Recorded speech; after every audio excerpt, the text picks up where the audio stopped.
Merry Christmas, gentlemen. Boy, did my brother get a fantastic gift from me, Jim Kincaid. It is the GA-010. And by the way, Russ, say hi. Hello. So he is the blessed recipient of a G-Shock watch. I don't think anybody could have guessed that my family members would be receiving G-Shock watches for Christmas. But here we are. The GA-010 is one that, I've been very much interested in based on seeing it, high legibility. High legibility on the hands, high legibility on the indices, big, huge LCD screen at the bottom, very easy to read because it's a positive LCD screen, and probably the best feature I'd heard of, and thanks to Pat's Guitars for pointing this out, from the main time screen you press start and the stopwatch starts rolling, right? Which is amazing. So Russell, what do you think about this watch? Your first impressions? It's quality. Quality. There you go, folks. Now, one thing Russ knows about quality, all right? He is like, he, as a gift for me, Pit Vipers. All right, we're capturing that late 1980s WWF aesthetic here with a Pit Viper 2000. This was my gift, so I was very blessed. And as you guys know, last year he gifted me the Metal Readiness pen by Right in the Rain, which I still have, a fantastic pen. So, Pit Vipers, that's what I'm wearing now. So I'm looking at this watch through Pit Viper colored glasses. Oh, and Donald got Pit Vipers too. I should mention everybody in the family got Pit Vipers. Except for Mom. Except for my mom. Everybody else did. Even my mother-in-law got Pit Vipers from Uncle Russ. Donald. All right, let me just flip the camera up here. Donald, put on your Pit Vipers. Nice. Yeah, buddy. Totally rad. You look Fist totally bump. rad. Fist bump. That's what I'm saying. All right, so the GA-010 is the analog version of the GD-010, which I own. In the GD-010, Donald, can you go get my toolbox of G-Shocks off of my dresser in my room? Go get the G-Box. All right, Donald is on the move to go get those items, but it's just the body of this watch is like very similar. When Donald gets back here with it, you'll see, like, it's just a basic rugged design, really nice long band, right? And nice metal buckle, and you have the protective bezel. It's not too thick, right? Do you think it's too thick, Russ? No, it's actually right in that sweet spot. Right in the sweet spot, yeah. It's like it has enough presence. It's not small. It's like the size is good, and then the button press for the light is great, and this light is super bright. I know you can't see now because we're giving a little bit of a demo in the bright Texas sunlight, but you see you can see the LCD. There's one there, there's two of them on there, and I think that the screen itself has an LCD, or an LED, excuse me, that will illuminate your digital watch face, right? And so let's just go through the basic functions. Hold down the mode, get back to the main time screen, which we're on, right? And you have to set this manually. There's no multi-band 6 or anything on it. I'm gonna press mode again. You get a timer, a countdown timer. Yeah, that's a good one, Donald. And then we have the world time. So I have it set to Chicago because this is the time right now where we are in Texas. My brother's from Boston, so to his chagrin, his Eastern time zone is labeled as New York City, which he does not like. Those Bostonians not liking New Yorkers, but so the hands and the main time are set to Eastern time, also known as New York City time. Again, we regret to even use that term. All right, let's just find the GD-010 so we can do a comparison here with the GA-010. It's somewhere in the toolbox. And by the way, I have a plan with my brother. If he's going home wearing the GA-010, replacing this trash no-name watch that he had. And if he wants to upgrade for one of my other ones, he can send this one back, the GA-010, in exchange for one of these other ones if he wants to try them out. that's a plan that I only offer my brother. But anyways, here's the GD-010.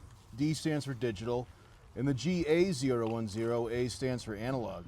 And look at the watch's body. You know, they're very similar. I'm just for the first time holding them by each other, and you could see same type of button, same type of bezel, same type of band, right? Same number of notches, about, right? And so like really the difference is the module. I don't know, the GA might be a little bit thicker. It's really hard to tell. Might be a tiny bit thicker for the hands and everything. But I mean, which one are you guys gonna pick? Phil, which one do you like better? My other son Phil's over here. Phil, let me see your pit vipers. Hold them right here. Phil got pit vipers too. These are Phil's pit vipers. Phil, how old are you? 13. 13. He's gonna mog everybody else Big man. in the homeschool co-op when he shows up with pit vipers. Is that right? Yeah. Anyways, what do you like between the digital and the analog? For a 13-year-old's perspective, and this is a 13-year-old who wears pit vipers. Which one do you like better? This one. That's right. All right, there you go. That's right. I'm tending towards this one too, guys. I know that that with the analog, some people are like, oh, analog's outdated. Guys, this one looks really cool. All right, this one I think has more pizzazz than the digital one. I mean, the digital one has amazing legibility because these numbers are so big, right? And this is mine, so I think it's a pretty good watch. But the GA-010, where'd it go? I think it looks fantastic. 3 different colors in this one. You have like a kind of a tactical kind of coyote color, and then there's like a green color that isn't like a tactical green, but it's a respectable green color, right? And they look fantastic, right? So like just right now, my first impressions, I would prefer the GA because like this LCD is like bigger than some other G-Shock watches. Look at how big this LCD screen is compared to the GW5610, right? It's pretty close. And how about the here's the range man. Like this LCD on the GA-010, some parts of it are bigger than the LCD on the GW9400, right? So I'm really liking this one. Legibility is fantastic, and there's a lot of information that you can read really easily down here on this LCD complication. Now, how high does the timer go? I don't know. It probably only goes to 24 hours. Don't quote me on that. I'll add that information in the comments below. And you have the world time. Really easy to change the world time. Like I said, right now I have it set for this current time zone, Chicago. And you can advance westward or eastward using forward and reverse buttons, right? It helps if you can press one button at a time. You know what? I think it might only go one way around the globe, now that I mentioned that. All right, well, there you go. Anyways, you get alarms. I guess you would have an hourly time signal too, right? Yeah, Russell, do you want this to beep at the top of every hour? Absolutely not. No, you don't want to. Okay, well, that's you're very respectful of all your coworkers. Yeah. I thought, all right. It's going to be 2 a.m. I think it'll be going off. Well, yeah. I mean, I don't think it would wake you up, but anyways. And this is a stopwatch, again, which is accessible from the main time screen. Now, can you move these hands out of the way? I think is the question. You might be able to. You should probably reference the instruction manual, but... We burnt that as a Christmas yes, holiday celebration. that's true. It's a Kincaid tradition to burn up the wrapping paper and instruction manuals, and you can see the smoldering ashes from wrapping paper and instruction manuals. The fumes did something to my brain. I think I lost 5 or 6 precious IQ points. I really couldn't afford to lose them. Normally I talk about being in the high double digits in terms of IQ. I might only be in like solid double digits now on account of breathing in fumes from the wrapping paper and instruction manuals. Oh, hold on. But anyways, like some watches, you know, of the G-Shock variety, you can move the hands out of the way by holding the 2 buttons down. Let me give you a demo on the GA-010 CT with this fabric band of reclaimed denim, reclaimed so it didn't go into landfill. Well, this one has already kind of bit the dust. These rivets have fallen out. So you know what I'm going to do? I'm going to do a live stream, or at least a video from the landfill, returning this denim to the landfill where they didn't want it to go. Well, too bad. It failed, so it's going to the landfill.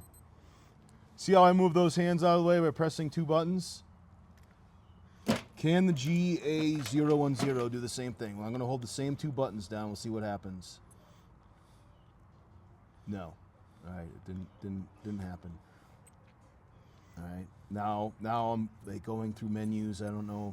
All right, I was unable to move the hands out of the way.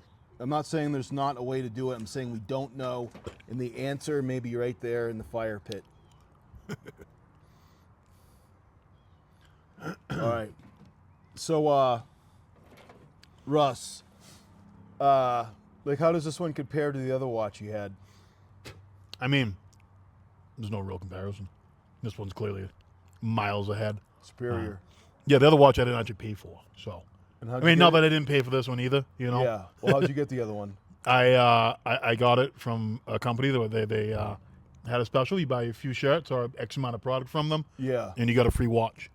Oh, were those like the sleeveless muscle shirts you were wearing? Yeah, nonstop. No, they were designed by this artiste. Yeah. And it was really nice, and those super high quality shirts. Yeah. They were like great fabric. They were really comfortable. Like silk? Yeah, I don't even know what it was. Some kind of like linen that was like nice. Okay. But it was clearly designed in Europe because I put on like a double XL and I felt like Hulk Hogan. I was Yeah. like literally ripping the buttons off the thing. It sounds so. European. Yeah. Right. Didn't work out. And so you got a free watch I got a free watch by purchasing 2 shirts. All that right. I was way too big for. Yeah. All right. Understandable. All right. And so give this one a go. You know, try out the GA-010. I'm really liking it. You know, I might even buy one for myself. That's part of the reason why I gave my brother the offer to like send this one back if you wanted to try another one that I have on the show. You know, any of these really, if you wanted to try them out, you know, be like a watch swap. But I don't know. I might just straight up buy one of these for myself. That's how much I like the GA-010. And, you know, if you're thinking about buying one, like right now, my impressions of this watch is, yes, just go ahead, do it.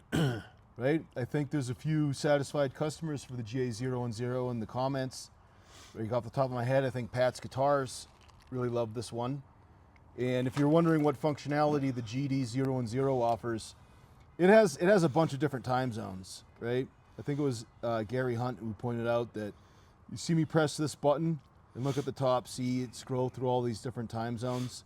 So the GD-010 would be a good option for someone who travels a lot, travels through time zones. And this one would be a good option if you really like that pressing the start button and starting the stopwatch, which is a feature from the GW9400. Watch me start the stopwatch from the main time screen, right? That's a fantastic feature. You don't have to dive through the menu to get the stopwatch going. All right. But yeah, anything else you want to say, Russ, about these watches? I mean, they're all great. I'm really excited for this one right here. I think it's spectacular. Yeah. It's tough. It's like the right size. I mean, I'm looking at G-Shock's lineup, and that's like pretty much the one I wanted to pick out for myself, you know? Right. You know, you can clearly see the legibility between the white and the black. Just sticks out almost like they're going to be able to see it at night almost without illumination. Right. So that's what I'm really pumped about is, you know, being able to see it. If I'm at work, I'm in one of the mechanical spaces or anything else is going on. Yeah. There's a lot of times a low light environment. Yes. And, you know, it's going to be able to pick up the eye real well. Right. Versus like my other watch I wish I had on, you know, it's designed by, like I said, an IT. So like the whole background's got a pattern on it and it's, you know, it's all decorated. So it looks cool. But if you don't have light shining right on it, Yeah. it's tough to discern what's going on. Yeah, I know. It's like those fashionable watches. They can be pretty impractical. Even G-Shock had a problem with legibility. Like this is the GA-2100 BCE. Like see how you like just in the shadow, it's very hard to see the indices, right? Not a problem on the GA-010. Right At now all. we have it in the shadow. You Yeah. can see all the indices. Factual. Big and bold, beautiful, 3D. Also, they're faceted. Yeah. Kind of like the watch I'm wearing, the GM2110D. See how the indices are all faceted? They catch the light really nice. So you think that qualifies as a quote unquote church watch? This right here? Is my pastor going to let me back in wearing that thing on Sunday? Yes. Well, you attend a congregational church in New England. I mean, they're very frugal. So I mean, like, It's factual. Yeah. So I mean, the fact that this is only $100, I think, would be appreciated. Yeah. By New England Congregationalists. Okay. I mean, I'm Presbyterian. I have to arrive with a little bit of some status symbol. Some let's just zang. say. Yeah. Some zang. Yeah. Showing, I'm part of the Frozen Chosen. You got to have that ice, that bling, part of the Frozen Chosen. Well, anyways, gentlemen, Jesus is the way, the truth, and the life. No man comes to the Father except through him. Yeah. And I'm Christ Jim is King. Kincaid, Amen. and this is my brother Russ. Russ, would you do the honors of chucking your new watch against the Yeah. the What G-Shock toolbox? other test we think we want to do? Oh, great job.